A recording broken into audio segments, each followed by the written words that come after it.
Ladies and gentlemen, my name's StepsBasic, and welcome back to a Mac Community Show. I like the hat. I couldn't find my usual hat, so I had to go for my little sun hat. I think it makes me look country or something, I don't know.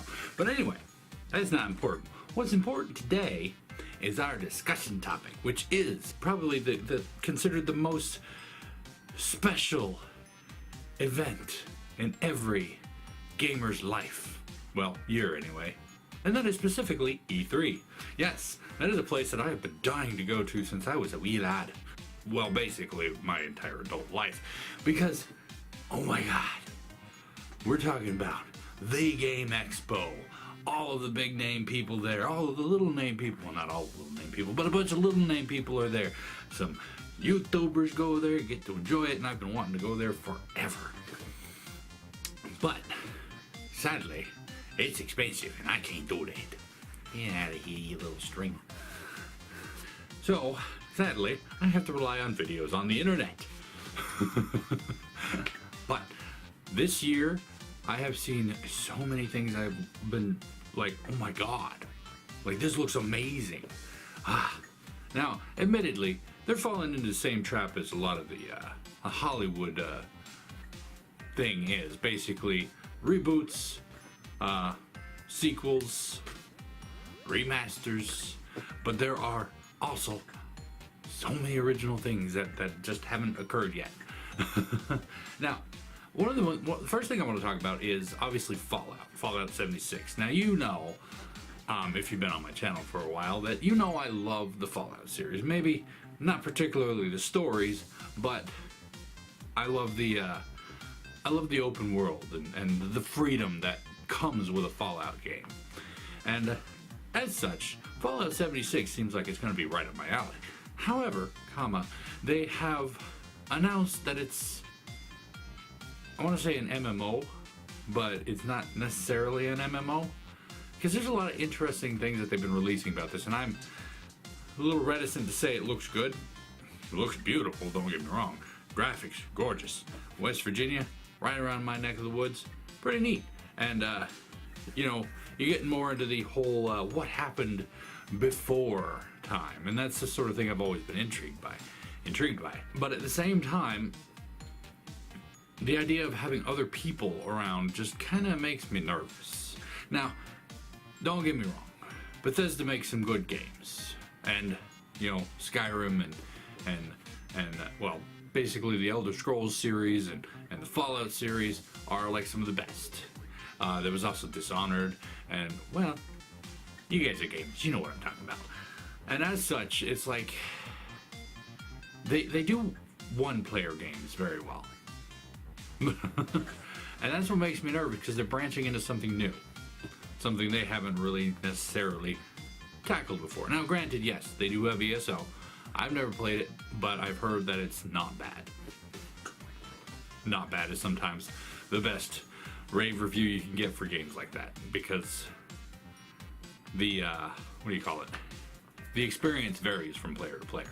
And that's the sort of thing that I'm expecting from Fallout 76, is a varying experience. Now, something that, what's his name, Todd Howard said kind of stood out to me. Because when you play an MMO, you know that you're in a world created to support hundreds and thousands of people. But what he said was Fallout 76 will support dozens of people.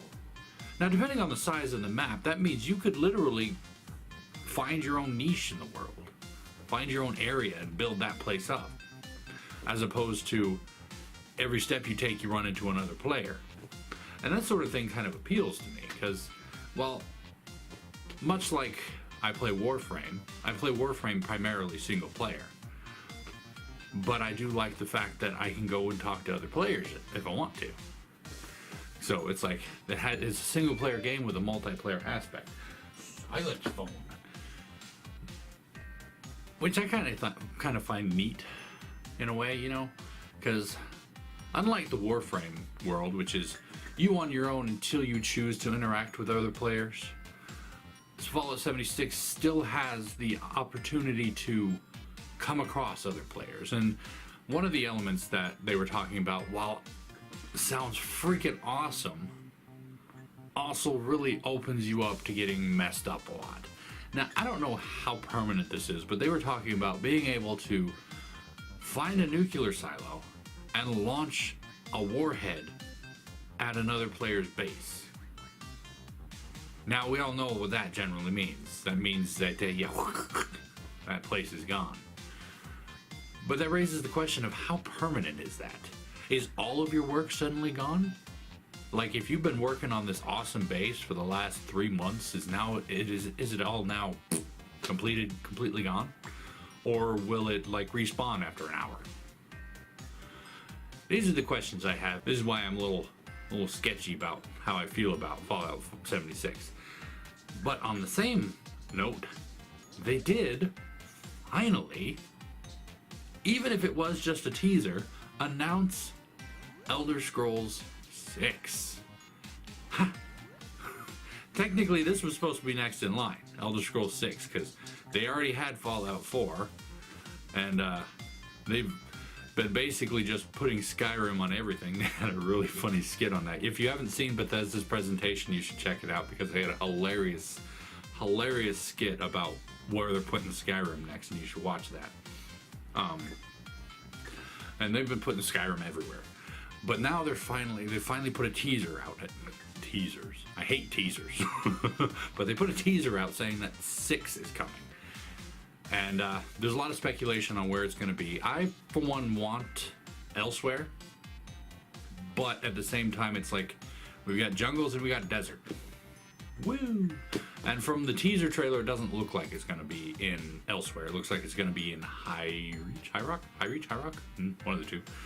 You know, up north. That wasn't the only thing I've seen from E3. One of the games that I'm really looking forward to, like ever since I first saw the announcement for it, is Days Gone. Now, if you've been following me long enough, you know I'm a big fan of the zombies. I will play me a zombie game. I will watch any zombie movie, even if it's a terrible one. And you know, even the friggin' games I play, the live streams I play with my buddy Bubble Ninja, you know, zombies. I love me zombies. Zombies are awesome. And looking at this Days Gone video game, this game, it looks like they are taking, oh my god, if you haven't seen any of the things about this, PlayStation Access, another channel on YouTube that I'm subscribed to, had a panel with the developers of Days Gone where they actually got to demo gameplay for it. And, you know, it's your standard third-person action-adventure shooter type of game with, you know, some stealth elements involved. Although, the guy wasn't too particularly good at the stealth elements. But, at the same time, it's got the zombie aspect. And moreover, it's got, they didn't show it in the demo, but in other, like, gameplay demos I've seen of it, they take zombies beyond what you're used to in video games. They go, instead of just like having a horde of like 5 or 6 or 10 at most, they've got swarms of the things, like hundreds. Less an idea of kill all the zombies and more an idea of pack up your bags and get out of there. And to me that just looks, whew, that adds a whole new level. I mean, admittedly, there are aspects like that in video games elsewhere, but I mean, it's never really been done with zombies, at least not that I can remember. The swarm idea, you know, getting attacked by a heavy swarm of monsters where the idea is to get away rather than to survive and kill. Well, here's a nice segue. They also showed the trailer for The Last of Us 2. Huh? More zombies. Yeah. I mean, granted, technically neither one of them are particularly zombies. Like the first one is an infected, because they're still alive, so they're not zombies. The zombies are living dead. We obviously know this, but it's a zombie-esque. And we're not going to get into arguing semantics, so hush. But The Last of Us 2, I mean, just to see the continuing story of Ellie kind of just excites me. I mean, because I'm a big fan of the first one. I got it when it first came out, the day before Father's Day. And it is a terrible idea to play it on Father's Day. I mean, if you've played the game, you know exactly what I'm talking about. Having to sit there and watch your baby girl die in your arms. Not something that you want to see. But then the depth of the storytelling continued on. And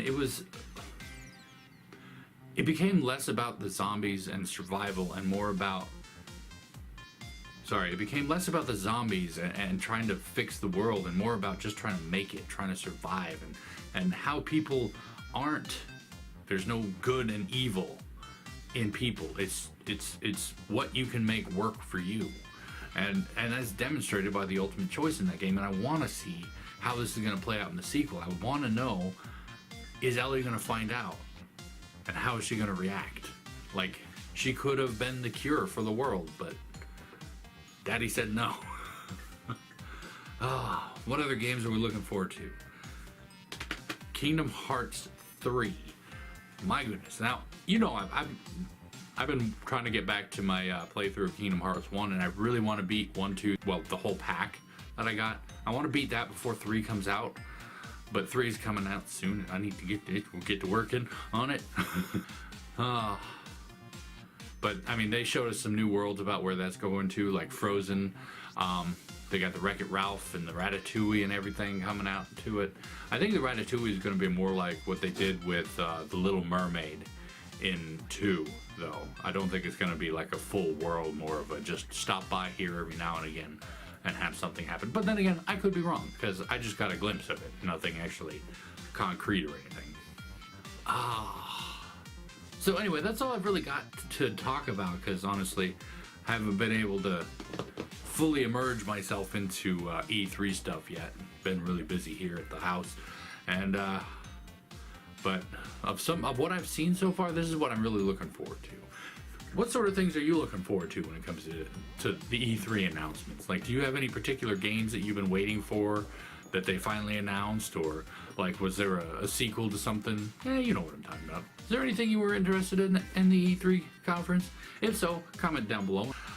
Thank you guys so much for watching this episode. I hope you enjoyed it. And if you did, please go ahead and poke that like button for me. If you'd like to, of course, you can comment down below and I will get back to you as soon as I can. If I can, when I can, you know all that jazz. And tune in next time as we talk about something else at a different time. And until then, good eye.